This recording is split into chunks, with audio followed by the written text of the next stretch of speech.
मेरा नाम अविनाश कुमार बनर्जी है। क्या हुआ आपके साथ? मेरे साथ सर ये हुआ है कि वाइन शॉप में जैसे भर्ती होते हैं तो उसमें भर्ती कराने के लिए जो सुपरवाइज़र है, जो कि पहले से ब्लैक लिस्टेड कर्मचारी था। क्या नाम है? कर्मचारी का नाम चैनदास बंजारे है। उसका ओरिजिनल नेम चैनदास बंजारे है, जो कि आरंग भट्टी से सुपरवाइज़र के पद पर पैसों का जो है हिसाब किताब गलत देता था। उस सिलसिले में उसको टर्मिनेट किया गया था।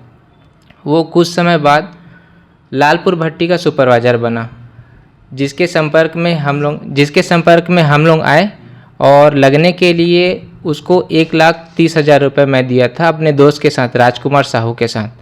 तो उस दरमियान क्या बोलता था कि जब पैसा दोगे आप तब आपको दुकान के अंदर एंट्री मिलेगा और डॉक्यूमेंट में अधिकारी साइन करके आपको देंगे। उसके बाद में जब ये काम चलता रहा तो हम लोग को पता नहीं था कि उसका नाम चैनदास बंजारे है।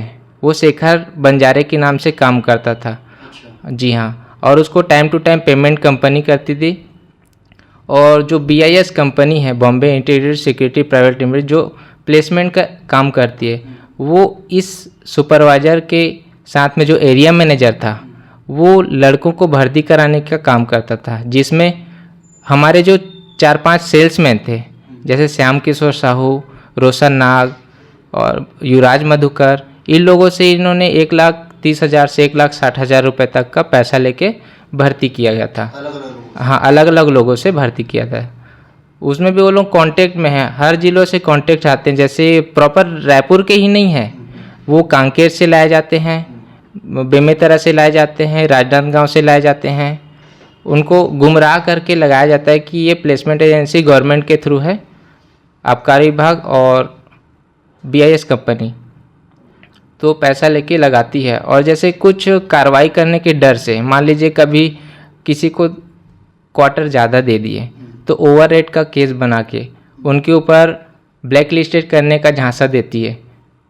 जो अधिकारी आते हैं जांच में, ज़्यादातर अधिकारी स्वयं खरीदारी नहीं करते हैं, वो अपने किसी ड्राइवर को, किसी कर्मचारी को खरीदारी करने के लिए भेजते हैं। और जब खरीदारी के लिए थोड़ा सा भी ऊपर नीचे होता है तो कर्मचारी के ऊपर दबाव डालते हैं कि आप ओवर रेट बेच रहे हो तो उसके लिए आपको केस बनाऊंगी। तो 20 से 30,000, 50,000 तक का भी राशि वो लोग लेके जाते हैं। आपके साथ क्या हुआ है? मेरे साथ ये हुआ है सर, मैं 1 जून को कंपनी छोड़ दिया था।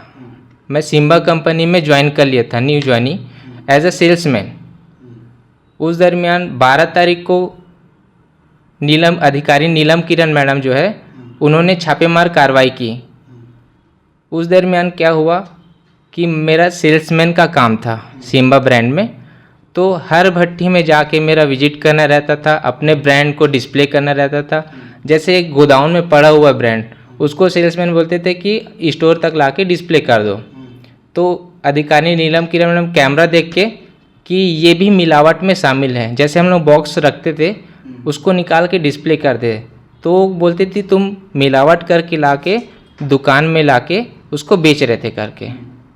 वही है सर। उसके बाद मुझे 2-3 महीने तक भैया लोग, हमारे स्टाफ लोग जो ऑन द स्पॉट प्रेजेंट थे, उनको जेल में डाल दिया गया था। उसके बाद मुझे थाने में जो प्रदीप कुमार गुप्ता है, एरिया मैनेजर, वो कि पैसों का धोखाधड़ी किया या ऐसा करके ना केस किया हमारे पर 420 का, और शेखर बंजारे के ऊपर कि फर्जी दस्तावेज से भर्ती हुआ है करके, जबकि इतने समय से वो काम कर रहा था।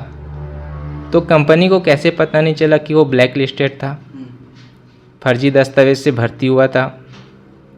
और बाद में कैसे पता चला?